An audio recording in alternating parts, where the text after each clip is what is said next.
ಶಿವಲಿಂಗ ಅವ್ರೀಗ ಈ ಒಂದು ವಿಚಾರಗಳಲ್ಲಿ ನಾವೇನಾಗುತ್ತೆ ಇದನ್ನು ಡಿಮಾನಿಟೈಸೇಷನ್ ಮಾಡಿಬಿಟ್ರೆ ಉಗ್ರರ ಕೈಗೆ ದುಡ್ಡೇ ಸಿಗಲ್ಲ, 500 ರೂಪಾಯಿ ನೋಟು 1000 ರೂಪಾಯಿ ನೋಟೆಲ್ಲ ಬ್ಯಾನ್ ಮಾಡಿಬಿಟ್ರೆ ಓಕೆ ದುಡ್ಡು ಸಿಗದೆ ವಿಲಿವಿಲ ಅಂತ ಒದ್ದಾಡ್ಬಿಡ್ತಾರೆ, ಖೋಟಾ ನೋಟ್ ಇರೋದೇ ಇಲ್ಲ, ಇವುಗಳಿಂದನೇ ಅವರೆಲ್ಲ ಇನ್ಫಿಲ್ಟ್ರೇಟ್ ಆಗ್ತಿರೋದು ಜಾಸ್ತಿ. ಇದೆಲ್ಲ ಒಂದು ಮಾತು ಬಂತು. ಆರ್ಟಿಕಲ್ 370 ತೆಗೆದುಬಿಟ್ರೆ ಲಾಲ್ ಚೌಕಿಂದ ಹಿಡಿದು ಎಲ್ಲಿ ಬೇಕಾದರೂ ಆರಾಮಾಗಿ ಟೀ ಕುಡಿಬೋದು ಅಂತೆಲ್ಲ ಮಾತಿತ್ತಲ್ಲ. ಇದು ರಾಜಕೀಯವಾಗಿ ಕಾಶ್ಮೀರ ಜನ ಹೆಂಗೆ ಕೇಳಿಸ್ಕೊಂಡ್ರೋ, ಬೆಂಗಳೂರು ಜನ ಹೆಂಗೆ ಕೇಳಿಸ್ಕೊಂಡ್ರೋ, ಕನ್ಯಾಕುಮಾರಿ ಜನ ಹೆಂಗೆ ಕೇಳಿಸ್ಕೊಂಡ್ರೋ, ವೆಸ್ಟ್ ಬೆಂಗಾಲ್ ನಮಗೆ ಗೊತ್ತಿಲ್ಲ. ಕಾಶ್ಮೀರದಲ್ಲೇ ಇದ್ದವರಿಗೆ ಇದೇನಾದರೂ ಪರಿಣಾಮ ಬೀರಿದೆ ಅಂತ ನಮ್ಗೆ ಅನಿಸುತ್ತಾ? ಅಥವಾ ಇಂಥ ಘಟನೆಗಳು ಇಟ್ಕೊಂಡು ನಾವು ಇಡೀ ಕಾಶ್ಮೀರಕ್ಕೆ ಒಂದು ಕೆಟ್ಟ ಬಣ್ಣ ಬಳಿಬೇಕು ಅನ್ನೋ ನನ್ನ ಉದ್ದೇಶ ಅಲ್ಲ. ಅಲ್ಲಿ ನಡೀತಿರೋದೇನು ಅಂತ. ಈಗ ನನಗೆ 70 ವರ್ಷ. Colonel Nagaraj will agree with me. ನಾವು ಇಂದ 70-80ರಲ್ಲಿ ಕಾಶ್ಮೀರಕ್ಕೆ ಹೋದಾಗ ಅಲ್ಲಿ ಜನ ಲೋಕಲ್ ಜನ ನಮ್ಮನ್ನು ತುಂಬ ರಫ್ ಆಗೇ ನೋಡ್ಕೊಳೋರು.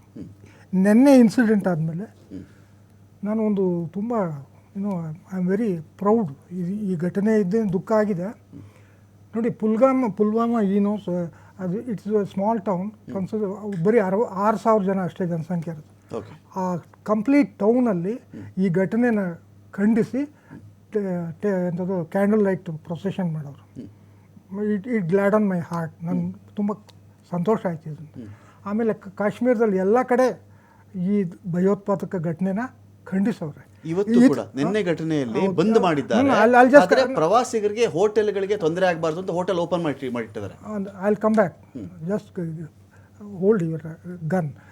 ನಾನು ಏನು ಕೇಳ್ತಾ ಇದ್ದೀನಿ, I have seen from 70s, in 70s even early 80s ಅವ್ರು ನಮ್ಮ ಜೊತೆ ಅಷ್ಟು ಸೌಹಾರ್ದತೆ ತೋರಿಸ್ತಿರ್ಲಿಲ್ಲ. ಈಗ ತುಂಬ ಸೌಹಾರ್ದತೆ. ಇದಕ್ಕೆ ಒಂದು main reason what I C, ಏನು PO ಅವರು ಪಾಕಿಸ್ತಾನ ಅಡ್ಮಿನಿಸ್ಟ್ರೇಟೆಡ್ POK, ಪಾಕಿಸ್ತಾನ ಆಕ್ಯುಪೈಡ್ ಕಾಶ್ಮೀರ್ ಇದೆ, ಅಲ್ಲಿ ಆರ್ಥಿಕತೆ, ಅಲ್ಲಿ ಜನಜೀವನ, ಈ ನಮ್ಮ ಕಾಶ್ಮೀರಲ್ಲಿ ನಮ್ಮದೇ, ಇಲ್ಲಿಂದು ಅವ್ರು ಕಂಪೇರ್ ಮಾಡ್ತಾವ್ರೆ. ಆಮೇಲೆ ಇಲ್ಲಿ ಏನು ಲಿವಿಂಗ್ ಸ್ಟ್ಯಾಂಡರ್ಡು, ಆಮೇಲೆ ಇಲ್ಲಿ ನೋಡ್ಕೊಳ್ಳೋ ರೀತಿ, that makes a very vast difference. ಅವ್ರಿಗೆ ಈ ಡಿಫ್ರೆನ್ಸ್ ಗೊತ್ತಾಗಿದೆ. ಆದ್ದರಿಂದ they are very happy to be in India. ಇದು ಬೆಳೆಯುತ್ತೆ, ಇದನ್ನು ನಾವು ಬೆಳೆಸಬೇಕು. And I agree with colonel Nagaraj. ಅಲ್ಲಿ ಏನು ಧರ್ಮದ ವಿಷಯ ಇಲ್ಲ, ಏನು 2 to 5% ರ್ಯಾಡಿಕಲೈಸ್ ಮಾಡ್ಬೋದು, ಎಲ್ಲರನ್ನೂ ರ್ಯಾಡಿಕಲೈಸ್ ಮಾಡೋಕ್ಕಾಗಲ್ಲ, ಅದನ್ನು ಒಪ್ಕೊಂತೀವಿ. But Pakistan it is living on radicalism. ಅವರು ಮದ್ರಾಸ ಉಸಿರಾಡೋದು. And one more point I want to add, ಆ ಪಾಕಿಸ್ತಾನದ ಆರ್ಮಿನ ಪೂರ್ತಿ ಇಸ್ಲಾಮೈಸ್ ಮಾಡಿದ್ದು ಜನರಲ್ ಜಿಯಾವುಲ್ ಹಕ್. ಅವನಷ್ಟು ಅವರ ಸೈನ್ಯ ಅವ್ರ ದೇಶದವ್ರು ಹೇಳ್ತಾರೆ, ನಾವು ಹೇಳ್ತಿಲ್ಲ. ಅವನು ಪೂರ್ಣವಾಗಿ ಆರ್ಮಿನ ಇಸ್ಲಾಮಿಕ್ ಮಾಡಿಬಿಟ್ಟ. ಅವ್ರದ್ದು ಇಸ್ಲಾಮಿಕ್ ಕಂಟ್ರಿ. ಒಂದು ಮಾತು ಹೇಳ್ತೀನಿ, ಒಂದು ಘಟನೆ ಆಯಿತು. ನಾನು ಎಲ್ಲ ಫೇಲ್ ಆದಾಗ ಈ ಧರ್ಮ ಗೆದ್ದು ಬಿಡುತ್ತೆ ಅಂತ ಕೆಲವರಿಗೆ ಅದು ಅವರ ಹತಾಶೆ. ಇವಾಗ ಎಲ್ಲೇ ಆಗಲಿ ಅಲ್ಟಿಮೇಟ್ ವೆಪನ್ ಧರ್ಮ ಅಂತ ಇಟ್ಟುಬಿಟ್ರೆ ಬಾರಾಕೂನ್ ಮಾಫ್ ಅಂತ. That is not the point. ಯಾಕಂದ್ರೆ ನಾನು ಒಂದು ಮಾತು ಹೇಳ್ತೀನಿ. 2016ರಲ್ಲಿ ನಾನು ಆಪರೇಷನ್ ಮಾಡ್ತಾ ಇದ್ದೆ ಸೋನಾಮರ್ಗಲ್ಲಿ ಆಪರೇಷನ್ ಮಾಡುವಾಗ ಒಂದು ಶೆಪರ್ಡ್ ಇರ್ತಾನೆ, ಅವನು ಕೆಳಗಡೆ ಬರ್ತಾ ಇದ್ದ. ನಾನು ಕೇಳಿದೆ ಎಲ್ಲಿಂದ ಬರ್ತಾ ಇದ್ದೆ, ನನ್ನ ಹೆಸರು ನೋಡ್ಬಿಟ್ಟು ನಾಗರಾಜ್ ಸರ್ ಎಲ್ಲಿಂದ ನೀವು, ಯಾವ ಊರಂತ ಕೇಳ್ದ. ಸಡನ್ಲಿ ಕನ್ನಡದಲ್ಲೇ ಕೇಳ್ದ, ಸರ್ ಯಾವ ಊರಂತ. ನಾನು ಹೇಳಿದೆ ಬೆಂಗಳೂರಲ್ಲಿ. ಓ ಸರ್, ನಾನು ಬೆಂಗಳೂರಲ್ಲಿ ಸುಮಾರು 5 ವರ್ಷ ಇದ್ದೆ ಅಂಡ್ ಫ್ಲೂಯೆಂಟ್ ಕನ್ನಡ ಮಾತಾಡಿದೆ. ಇವಾಗ why should a Kashmiri to impress me speak in Kannada? Correct. ಅದು ಅವನ ಒಳಗಡೆ ಇದೆ. There is a transformation change. First militancy ಇತ್ತು, ಇವಾಗ ಇವ್ರು ಹೇಳಿದಾರಲ್ಲ ಶಿವಲಿಂಗ ಅವರು, ಹೆಮ್ಮೆ ಪಡೆಯೋ ವಿಷಯ. ಯಾಕಂದ್ರೆ every one is there on the street to condemn it. There is a change. So as I said, I reiterate again, this is not a point for religion. ಧರ್ಮದ ಘಟನೆ ಇಲ್ಲ. This is a proper planned operation from Pakistan. I think we should blame them.